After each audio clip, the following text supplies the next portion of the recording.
వచ్చే ఆదాయంతో సరిపెట్టుకోకుండా అప్పులు చేసి విలాస జీవితం గడిపేవారు ఎంతో మంది మన మధ్యనే ఉన్నారు. కానీ ఇందుకు భిన్నంగా ఎంతో సంపద ఉండి కూడా అతి సాధారణ జీవితం గడిపేవారు కూడా ఉన్నారు. అలాంటి వారి గురించి తెలిస్తే ఆశ్చర్యం కలుగుతుంది. 39 షాంగ్ సావేడ్రా ఒక వ్యాపారవేత్త, రచయిత, multi millionaire. Personal finance website ను నిర్వహిస్తున్న షాంగ్ దంపతుల లైఫ్ స్టైల్ చూస్తే ఔరా అనాల్సిందే.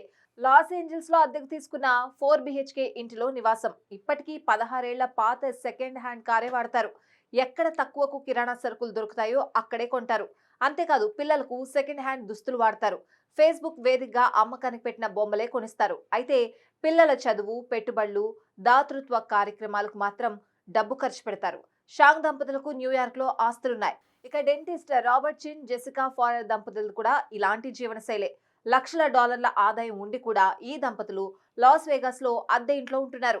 భార్యాభర్తలు ఇద్దరూ ఒక కార్నే వాడతారు. నెలలో 1-2 సార్లు తప్ప బయట ఫుడ్ తినరు. కిరాణా సరుకులు, దుస్తులు హోల్సేల్ గా కొంటారు. ఇక పర్సనల్ ఫైనాన్స్ ఎక్స్పర్ట్ అని కొలేది ఆస్తులు $1,000,000లకు పైమాటే. అయినా ఎక్కువగా సెకండ్ హ్యాండ్ దుస్తుల్నే వాడతారు. డబ్బును ఎలా పొదుపు చేయాలో మహిళలకు సూచనలు ఇచ్చే ఈమె ఏడాదికి 3 సార్లు మాత్రమే దుస్తులు కొంటారు. పైసా ఖర్చు పెట్టాలంటే ఆచితూచి వ్యవహరిస్తారు.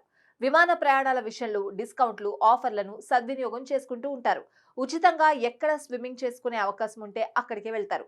ఇలా సంపన్నులు ఆర్భాటం లేకుండా అత్యంత సాధారణమైన జీవితాన్ని సాగిస్తూ రిటైర్మెంట్ జీవితానికి చక్కటి బాటలు వేసుకుంటున్నారు. ఆదాయం తక్కువ, అప్పులు ఎక్కువ అనే ధోరణితో జీవించే వారికి వీరి జీవన శైలి కనువిప్పు కావాలి.